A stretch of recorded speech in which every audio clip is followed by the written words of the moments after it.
Patient को chemo लग गई है तो पेशेंट को कीमो लगने के बाद हम कीमोपोर्ट निडल को रिमूव आउट कर देते हैं। तो किस तरह से इसको रिमूव करना है वो हम इस पूरे लेक्चर में देखेंगे।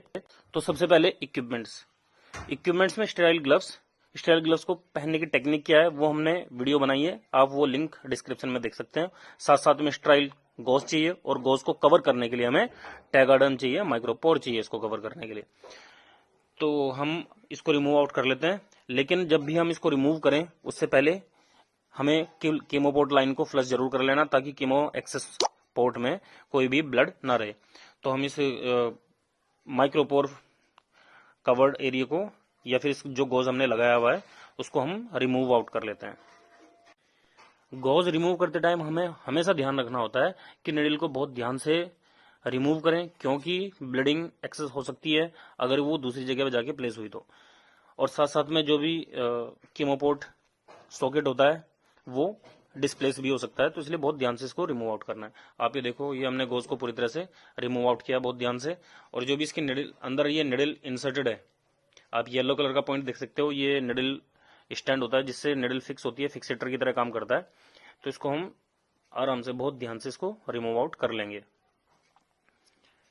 तो जैसे ही इंश्योर हो जाए कि गॉज पोज हमने रिमूव कर लिया है तो हम अब इस कीमोपोर्ट निडल को रिमूव करेंगे। आप ये येलो पोर्शन देख सकते हो, यही निडल स्टैंड है जिससे निडल सपोर्ट करती है पेशेंट की स्किन पे। तो हमें इसी को होल्ड करते हुए इसको रिमूव आउट करना है। तो हमें गॉज से की हेल्प से इसको सपोर्ट देना है कीमोपोर्ट की, ताकि कीमोपोर्ट जो इस पेशेंट्स की स्किन के अंडर में है वो डिस्प्लेस ना हो। तो इसको सपोर्ट करते हुए निडल को पूरी तरह से बाहर निकाल लेना है। अब देखो निडल पूरी तरह से बाहर निकल गई है। और जब निडल बाहर निकलती है तो इस पोर्ट में से देखना है कि कहीं ब्लीडिंग तो बाहर नहीं आ रही है। अगर ब्लीडिंग बाहर आ रही है तो उसको हम कुछ टाइम के लिए बहुत जेंटल प्रेशर के साथ में एक प्रेशर लगाते हैं और उसको कवर करते हैं। अभी यहाँ पे अगर आप देखेंगे तो थोड़ा हल्का माइल्ड ब्लीडिंग यहाँ पे दिखाई दे रही है। तो हम इसको पूरी तरह से पहले एक बार क्लीन कर लेते हैं। जहाँ पे भी निडल थी तो हम स्टेराइल गॉज से इसको कवर कर लिया है सर्कुलर मोशन में। और जो सर्कुलर मोशन होगा वो इनर टू आउटर साइड की ओर होगा, ताकि पूरा ये स्टेराइल रहे, इन्फेक्शन के चांसेस ना हो।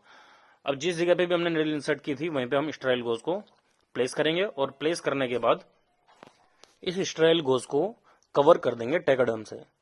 तो टैगाडर्म एक बेस्ट कवरिंग शीट है, लेकिन अगर हमारे पास में टैगाडर्म नहीं है तो हमने जो भी यूज किया है वो डायनाप्लास्ट हमने यूज किया है, क्योंकि टैगाडर्म थोड़ा कॉस्टली होता है। तो पेशेंट थोड़ा पुअर है तो हमने इसी से अपना काम चलाया, क्योंकि इससे ऐसा कोई नहीं है कि इन्फेक्शन होगा या फिर पोर्ट के डिस्प्लेस होने के चांसेस हैं, ऐसा कुछ भी नहीं है। तो हमने यही अभी यूज किया है। तो इसको हम पूरे अच्छे से कवर कर लेंगे और